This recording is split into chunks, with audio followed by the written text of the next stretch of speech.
وازيكم عاملين ايه؟ النهارده حلقه جديده ان شاء الله عن ازاي نقدر نحمي السلحفاه. تمام. النهارده هنشرح طريقه حمى السلحفاه او ازاي نقدر نعمل السلحفاه الحمى وايه فوائد الحمى بالنسبه لنا وليه بنعمل لها ايه الحمام بتاعها عشان خاطر ايه، وايه الاسباب اللي بتخلينا نعمله وهل ده ضروري ولا مش ضروري. تابعوني وان شاء الله تستفادوا. عموما في السلاحف،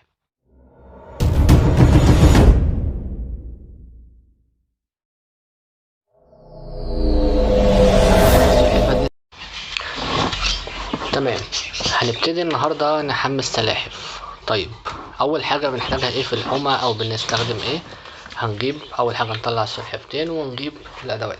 طيب، اول حاجه هنجيب طبق يفضل اكبر من ده شويه، انا بس عشان اقدر اصور لكم هنا في الاستوديو، فالطبق دوت هو المناسب للكادر بتاع التصوير. جميل. طيب، اول حاجه عشان نجيب الطبق عشان نحمي فيه السلحفه. طيب، هنقدر نعمل ايه عشان نحمي السلحفه؟ هنجيب ميه فتره.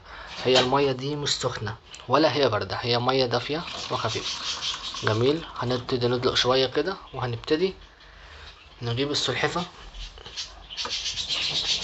ونحطها ونبتدي نزود منسوب الميه زي ما انتم شايفين كده لحد المنسوب ما هو يوصل لحد بق السلحفة يعني.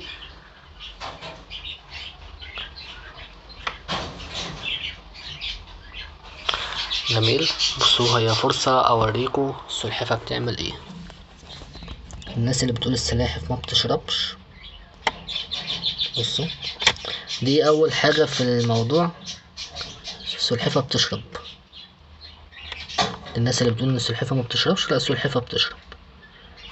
واهو، وهي بتشرب قدامكم. اول ما نزلت الطبق، اول حاجة منسوب المية ما بيزيدش عن البق. السلحفة اول ما نزلت راحت حاطة بقها وقاعدة تشرب زي ما انتم شايفين. طبعا هي منسجمة ومبسوطة جدا لان الطبق بالنسبة لها مياه دافية واسترخاء. تمام، نكمل حلقتنا.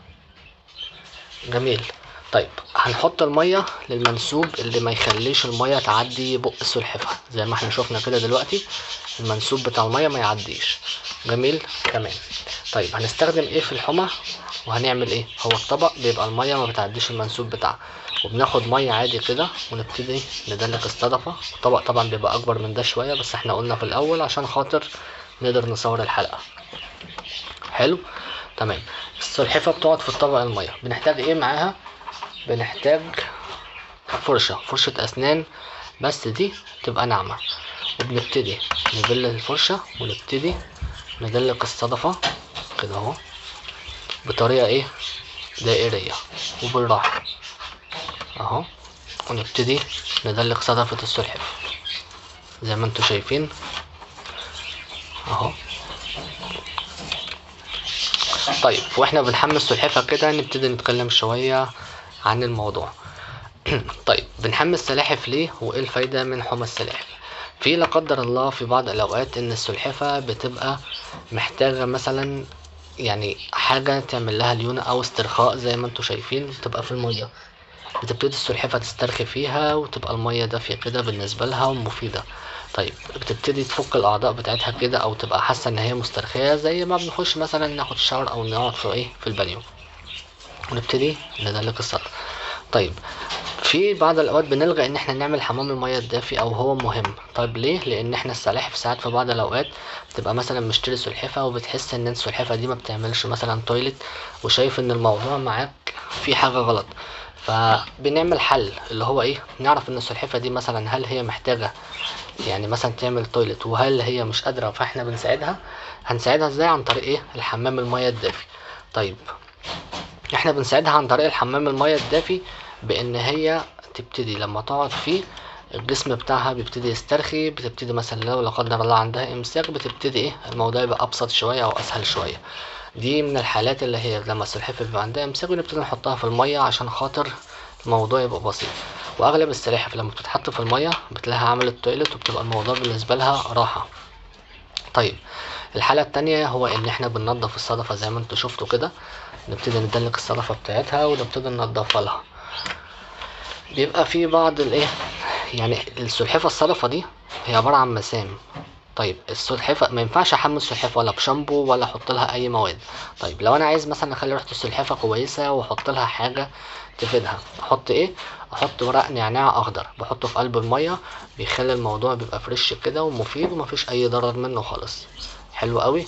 وابتدي ادلق السلحفة، وابتدي لو هحط نعناع بحط نعناع، وابتدي ادعك الاطراف، وببتدي ادعك الرجول والبطن والصدفة وكل حاجة. نطلعها من الطبق. تمام. وببتدي ادلق البطن. السلحفة ما بنقلبهاش، هي بس ايه، لحظات بسيطة كده. ونبتدي ندلق البطن بطريقة دائرية كده اهو.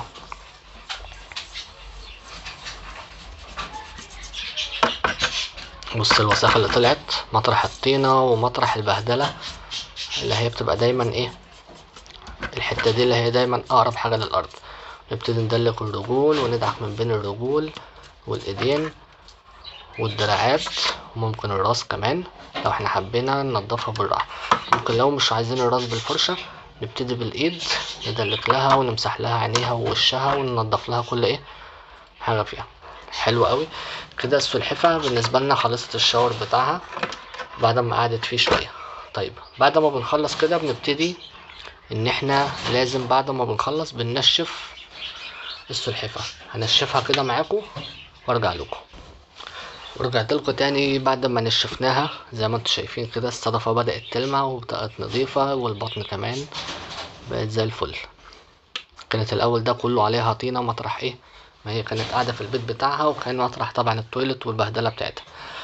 طيب احنا بنعمل حمام المية الدافي عشان نسهل زي ما قلنا على السلحفة. لو هي مثلا عندها امساك او اي حاجة بتبتدي السلحفة جسمها بيسترخي في المية وبتبتدي ايه تعمل لو هي مش قادرة، وده بيساعدها على ان هي تعمل. وبننضف الصدفة وببتدي ندعك السلحفة وننضفها. في الحر ده بينزل من حرارة الجسم، بتبقى مثلا مرتين او 3 في الاسبوع. في الشتاء بنقلل الموضوع عشان البرد. ولازم بعد ما بنخلص بننشف السلحفة، ومنسوب المية ما بيزيدش عن مستوى البق عشان خاطر السلحفة ما تغرقش او تموت لا قدر الله. حلو قوي. جميل.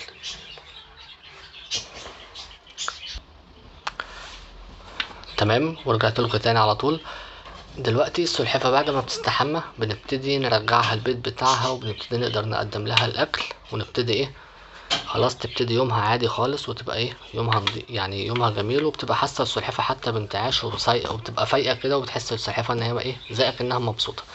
قلنا قبل كده ان الصدفه دي مسام، يعني جسم السلحفه من جوه ده متصل بيه، يعني الامعاء بتاعتها من جوه والعمود الفقري والكلام ده هو جزء من قلب السلحفه. حلو قوي. لو لقيت صوره تشريحيه هحطها لكم دلوقتي ايه في الفيديو. جميل. فاحنا بنحاول ان احنا دايما نواظب على ان احنا ننظف السلحفة، نهتم بيها برعايتها. كائن جميل وكائن بيحس. طيب لو احنا مثلا عندنا طفل دايما بنخليه يتعلم المسؤولية بان هو ايه يربيها ويراعيها، وبتحمله المسؤولية من وهو صغير. طيب احنا دلوقتي محتاجين حاجة تاني؟ لا مش محتاجين كده. السلحفة خدت الشاور بتاعها وزيت زي الفل وايه وعشر. طيب الحلقة اللي جاية ان شاء الله هعمل لكم طريقة تربيتها وازاي نقدر نهتم بيها.